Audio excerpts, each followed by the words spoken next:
Hello guys! Hello para to sa lahat ng mga Sagittarius, welcome dito sa aking channel, Kapalaran 888.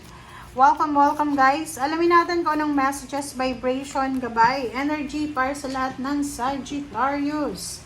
Okay, first two cards. This is your past. Tingnan natin yung current situation mo. Sagittarius. Dalawa din yung lumabas. And this is your message. This is your guidance for your future. Okay. Sagittarius.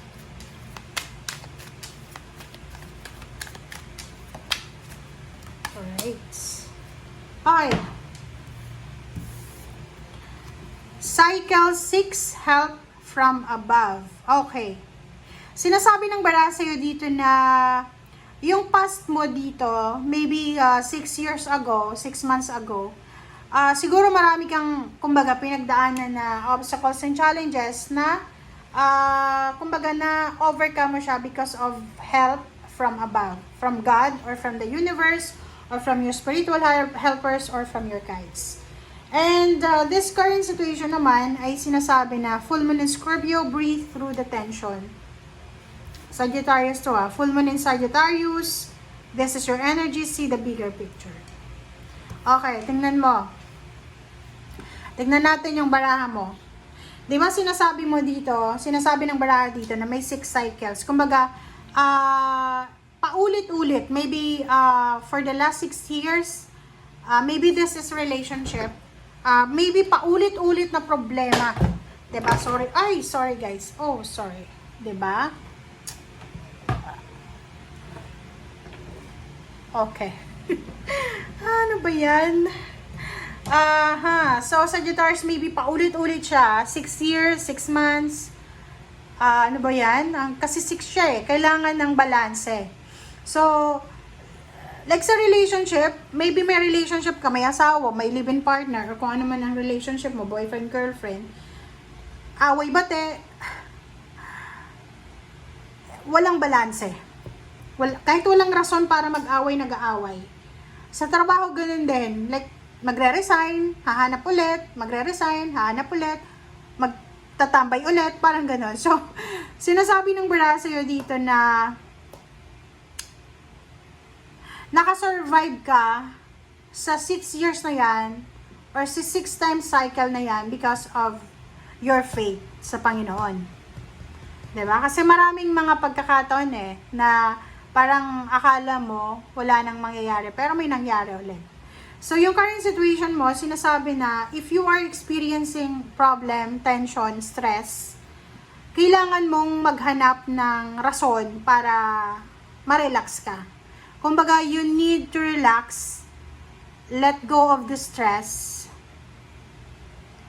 take vacation, pwedeng kung pagod ka, magpahinga ka, and see the bigger picture. Sinasabi ng baraha, huwag kang masyadong, kumbaga yung see the bigger picture na to, pwede tayong gumamit ng magnifying glass, 'di ba? Yung literal na magnifying. Kung nasaan ka man sa ngayon, yung parang, imagine mo na lang, yung malabo ang mata, 'di ba? Pag malabo yung mata ng tao, ang nakikita niya malabo. Pero pag gumamit siya ng salamin or magnifying glass, makikita na talaga yung pinakatotoong itsura. So parang ganun lang 'yun. So kung hindi ka, halimbawa, pag hindi ka masaya sa ngayon, marami kang problema, huwag ka munang gumawa ng desisyon. Ihang mo muna. Huwag tayong, halimbawa, malabo like nag-a-apply ka ng trabaho. Alam mo na malabo kang makakapasok dyan sa company na yan. Huwag ka nang maghintay. 'Di ba? Huwag mong sayangin yung energy mo. Huwag mong sayangin yung effort mo, yung time, yung money. 'Di ba? Para lang dyan sa kung ano yung gusto mo. And yung last card mo dito, this is your message for your future self. Sinasabi na, 10 of Summer. Kung ano man ang pinagdaanan mong emotional problems or kasalukuyang pinagdadaanan ng emotional problems, sinasabi ng baraha sa'yo na huwag kang masyadong magpanic. Kasi in the future, in the near future, lahat ng emotional problems na yan ay mau-overcome mo yan. Especially with your family, with your friends, and with your kids. Sinasabi ng bara sa'yo dito na in the near future, makakatagpo ka ng isang tao or maraming tao or connection na pwede mong magpagkatiwalaan. So halimbawa sa ngayon, ang pakiramdam mo is nawawalan ka ng tiwala sa mga tao sa paligid mo.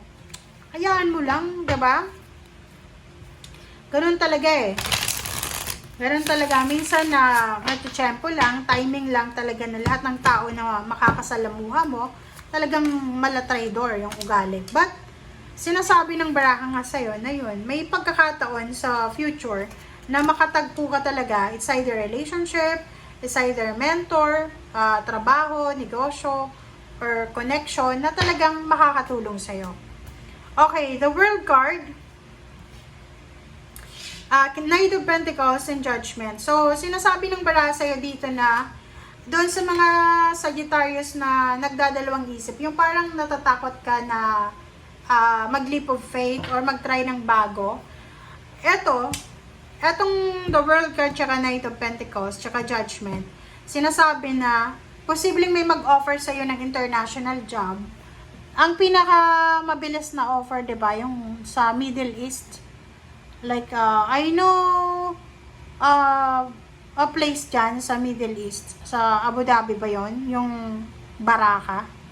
Diba? Napaka-famous yan eh. Diba? Yung, halimbawa, mabilis lang sila tumanggap ng mga trabahador dyan. So, eto yung possible. Kung lalaki kang Sagittarius, may mga job offer sa Middle East na posibleng kahit wala kang pinag-aralan, wala kang experience, as long as na may kamag-anak ka dyan, pwede kang isama, 'di ba? I-recommenda ka, pwede kang makapasok dyan sa trabaho na yan. So, dito, maybe may mga international job offer ka na matatanggap na you need to decide. You need to, 'di ba? Mag-decide ka talaga ng tama. Tingnan mo, travel to eh. Diba?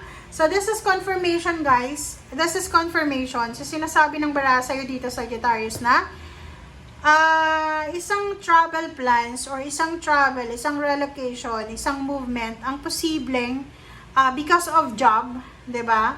Ang pwedeng magdala sa'yo ng sobrang happiness and success. So, ibig sabihin yan, ano yung ibig sabihin? Ang ibig sabihin yan, kung may mga pagkakataon na pwede kang makapagtrabaho sa ibang bansa or sa ibang lugar kasama ang iyong anak, ang iyong asawa, ang iyong pamilya, i-grab mo na yung opportunity na yan kasi dyan ka daw, dyan mo daw makakamit yung sobrang kaligayahan and contentment financially and emotionally. Okay? So, thank you guys for watching. Bye!